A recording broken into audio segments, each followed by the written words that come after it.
What's up, guys? Out here with Mini Dave of Ocean Habitats.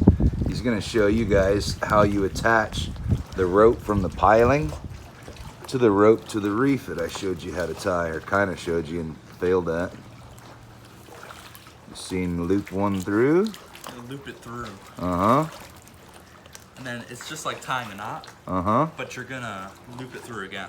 It's called a square knot. Okay. So you do a square knot, which is 2 loop-de-loos. Then all that's left after you tighten that Uh-huh. is to splice it through itself. Okay. And coil it around itself a couple times. And then splice it through again like your Splice it dad again. showed me. Boy, guys, I'm glad I'm learning all this for you, because this is complicated. And that's it. Awesome. Yeah, you guys can install these yourself.